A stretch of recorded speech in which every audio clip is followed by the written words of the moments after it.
Neuvième intervention de Jésus, la question du mal de Nicolas du Temple.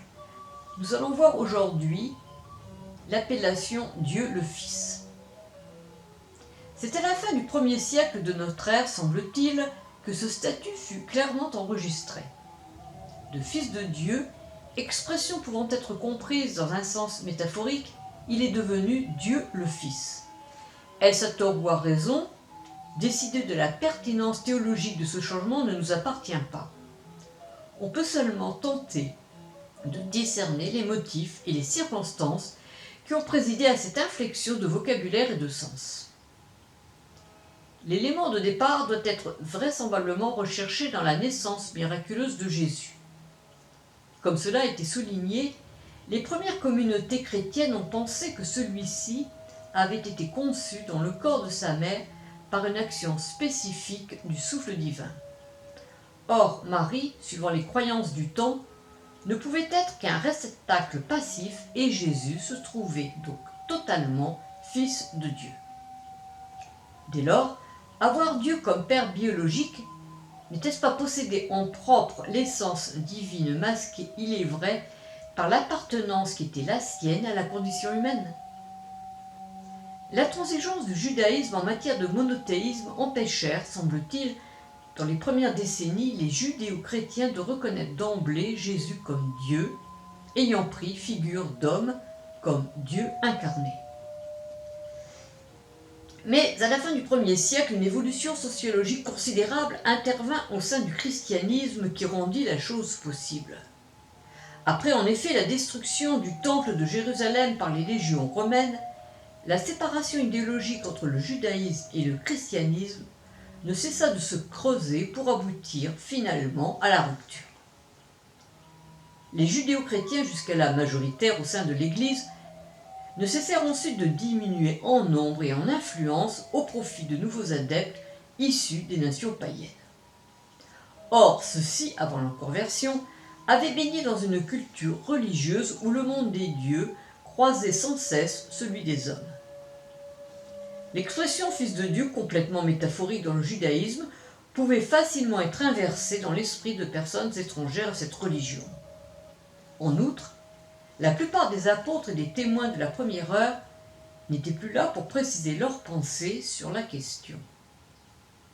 Il y avait cependant, objectera-t-on, les écrits ou les paroles que ceux-ci avaient laissés qui faisaient du Christ un personnage hors du commun dans sa relation à Dieu, sans aller toutefois, du moins cela semble ressortir de la lecture des synoptiques, jusqu'à l'assimiler à lui. Pourquoi n'ont-ils pas joué un rôle modérateur ? Plusieurs réponses peuvent être apportées. La principale réside dans le fait que la première littérature chrétienne, diffusée assez lentement après sa composition, fut relayée, voire en partie éclipsée par une autre, qui vit le jour dans les dernières années du 1er siècle de notre ère. Or, comme cela se pratiquait couramment à l'époque, cette seconde série d'écrits, se trouvant dans le sillage de la précédente et ayant pour auteur des écrivains qui les avaient probablement côtoyés, fut attribuée aux apôtres eux-mêmes et de ce fait parut s'inscrire dans la continuité ou le développement de leurs pensées. D'autres éléments jouèrent également un rôle déterminant. Les auteurs de cette seconde série, fin lettrés, subirent plus que leurs prédécesseurs l'influence de divers courants religieux ou philosophiques qui agitaient le monde intellectuel à la fin du 1er siècle, lesquels se répandirent plus particulièrement dans les communautés juives hellénisées et notamment dans celle d'Alexandrie en Égypte, qui était probablement la plus nombreuse et la plus active. Hors de Palestine, en effet, depuis longtemps, l'hébreu n'était plus compris et les juifs de la diaspora avaient largement adopté dans leur grande majorité non seulement la langue des Grecs, mais aussi les us et coutumes. Ils essayaient toutefois de garder leur spécificité religieuse. Il n'en demeurait pas moins que même sur ce plan, ils se trouvaient mêlés et confrontés aux débats suscités par le questionnement de la philosophie grecque sur Dieu, l'homme et l'univers, débat en particulier qui, à ce moment, était soulevé par le pythagorisme, le stoïcisme et les formes nouvelles du platonisme. Beaucoup d'intellectuels, juifs hellénisés, tentèrent donc de trouver une convergence entre les données bibliques et les apports de ces philosophes, se fondant sur l'usage de la raison pour discerner le vrai du faux. Pour ce faire, ils adoptèrent la méthode allégorique prônée par les stoïciens pour interpréter les textes fondateurs.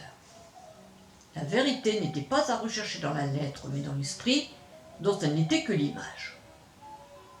L'écrivain et penseur juif qui s'imposa dans l'utilisation de cette méthode pour interpréter les textes bibliques, la Torah en premier lieu, fut un contemporain de Jésus, Philon d'Alexandrie. Pour lui, Dieu, l'être transcendant, ne pouvant entrer directement en contact avec la matière, se sert d'intermédiaire pour son œuvre de création et le gouvernement du monde.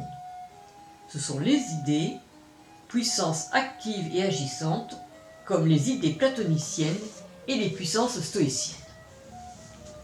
La plus haute de toutes, la plus proche de Dieu, est le Logos par excellence, idée originelle, ombre et image de Dieu, exemplaire de tous les êtres créés, puissance suprême qui jette un pont entre l'être absolu et les créatures du monde sensible. C'est par lui que l'âme humaine peut s'élever jusqu'à Dieu et l'atteindre dans une contemplation à la fois spirituelle et intellectuelle. Que les écrits néo-testamentaires et plus particulièrement ceux diffusés en fin du 1er siècle aient subi l'influence des œuvres de Philon et comparses ne peut être occulté. Pour les auteurs chrétiens, spécialement ceux de la seconde voire de la troisième génération, le logos primordial si proche de Dieu ne pouvait qu'être d'essence divine. Ils l'assimilèrent naturellement à Jésus qui en devint la figure incarnée parmi les hommes. L'exemple le plus manifeste de cette assimilation se rencontre dans le prologue du 4e évangile. Au commencement était le Logos, et le Logos était auprès de Dieu. Et le Logos était Dieu. Celui-ci était au commencement auprès de Dieu. Tout par lui fut, et rien de ce qui fut ne fut sans lui. Et plus loin, et le Logos prit chair, et il habitait parmi nous. Enfin, Dieu, personne ne l'a jamais vu. Dieu, Fils unique, qui est dans le sein du Père, nous l'a dévoilé. D'autres occurrences dans le même évangile confirment bien que Jésus est Dieu le Fils. La plus nette étant probablement cette parole que l'évangéliste met dans la bouche de l'apôtre Thomas, voyant et touchant le Christ ressuscité. « Mon Seigneur et mon Dieu ». On trouvera des exemples tout aussi probants de l'affirmation de la divinité du Christ dans des textes contemporains ou de peu antérieurs au 4e évangile. Nous verrons la suite dans une 10e intervention.